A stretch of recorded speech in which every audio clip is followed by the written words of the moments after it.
My mom spends a lot of time on Facebook, and that's where she tends to get the majority of her electric car news. And so she's often coming back to me and saying things like, I read that Toothless Timmy said that all of these electric car batteries just catch fire and burn people's houses down. Or Trashy Tina says that when you're stuck in traffic in the wintertime, the battery will deplete and you'll just freeze to death. You know, solid information like that. And I tell you this because I'm really surprised that the F-150 Lightning is so darn popular. I mean, at least here in upstate New York, the truck drivers tend not to be the most progressive types, more like diesel or die, but with a reservation system that is so overbooked that they constantly have to keep shutting it down, there's obviously a really big audience for electric pickup trucks. And this week, I intend to see why people are willing to pluck down six figures to get one.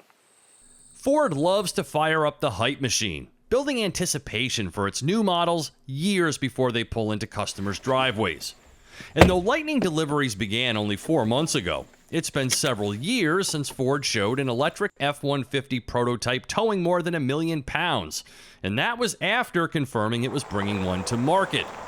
Now, it's almost impossible for a vehicle to live up to the expectations created by this type of long-duration marketing.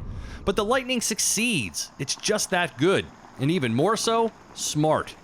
The F-150 was completely redesigned for the 2021 model year, introducing a new hybrid powertrain option, elevating gas mileage to 23 mpg, but skipping the pump altogether is an even better solution.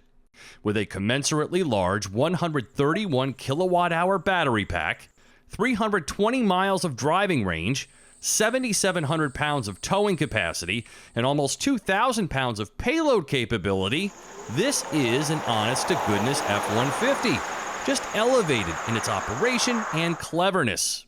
Oh, and price. This is a 2022 Lightning in iced blue silver, a since discontinued color, in one of the lower XLT trims with the all-important extended range battery and a host of options, totaling $85,484, and yes, it's on the short list of EVs still eligible for the federal tax credit. But it's important to know two things.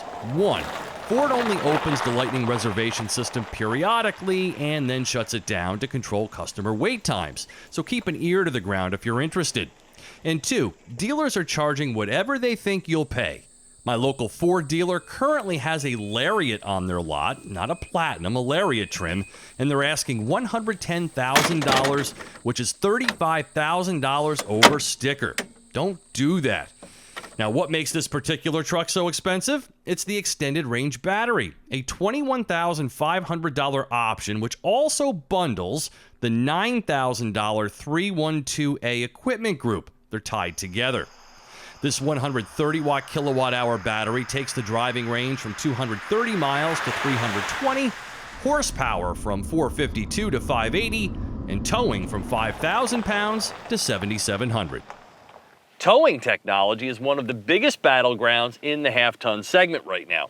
And this truck has some really cool new features, like Smart Hitch, which helps you balance the load in your trailer for safer, more controlled towing, and then onboard scales, which weighs everyone and everything in the truck so that you don't exceed the payload capacity, which here is just under 1,900 pounds. Needless to say, the driving range is impacted by towing, much in the same way as it is with a gas-powered truck. To assist, Ford equips the Lightning with every imaginable technology to estimate the range while towing and displays fast chargers along the route. Problem is, depending on the size of your trailer, how do you pull one of these into an Electrify America station? Yet another sign that we're still at the infancy of publicly charging our EVs.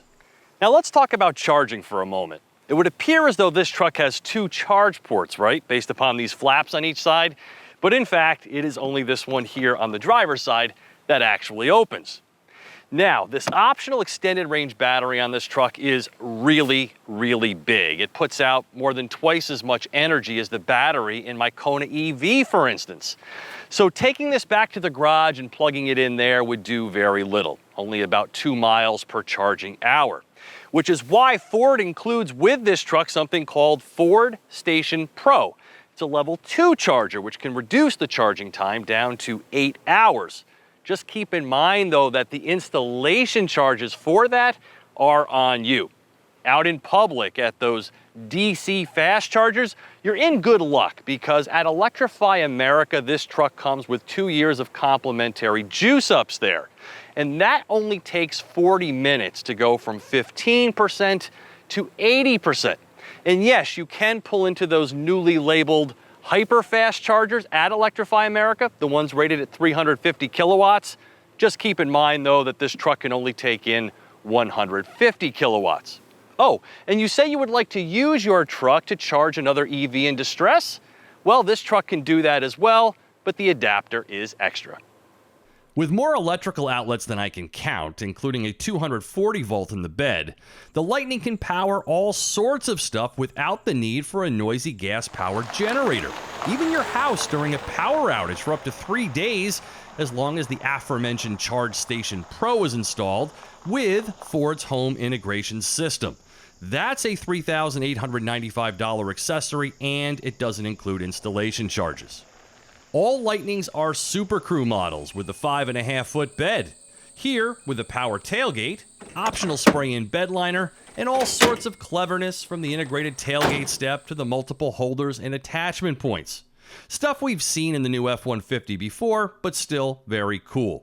Ditto for this large flat work surface with the gear shifter folded, exterior zone lighting that surrounds the truck in LED brightness, the 360-degree camera with specific bed and trailer views, and this optional underseat storage box. And it's stuff like this that makes this truck so imaginative and ingenious. That being said, it's the truck in motion that's even more impressive. The drive is nothing short of stellar. And I feel like I should be whispering in here because it is so quiet. I mean, everything that's a demerit about driving a gas or diesel-powered truck has been rectified here. A true car-like ride, no shifting gears, no stupid noises, and acceleration that is downright sports car-like makes it clear to me that this is the future. I'm telling you, once you drive one of these electric trucks, there will be no going back. 0 to 60 in 4 seconds and in near silence? It is crazy stuff. And the lower center of gravity and rear leaf springs mean it handles its big-time weight with grace. This is an all-wheel drive truck, so the power is always being distributed to all 4 wheels. No 4x4 settings here, outside of a locking rear differential and an off-road mode. But there's not even 8.5 inches of ground clearance, and as you can see, these grabbers aren't exactly up to trail work anyhow. I have recently made a major editorial decision. The word frunk sounds stupid, and I'm not going to use it anymore. So until I come up with a better name for it, I am going to refer to this as the area where the engine used to reside, okay? And this one is fantastic because, first of all, it is huge. I think this is one of the best aspects of an electric truck, all of this extra space you get. And this one has a cargo net, it's got tie-down hooks, it's got bag hooks on both sides, a ruler down here, underfloor storage where you can keep the extra charge cable. And then over here, there are 4 120-volt outlets, 2 USB ports of mixed type, and LED lighting. So it really doesn't get any better than this. The cloth seat fabric and interior trim look sharp. The tech level is strong with additional splash screen eye candy. There's a very agreeable Sync 4 system that can update the truck wirelessly.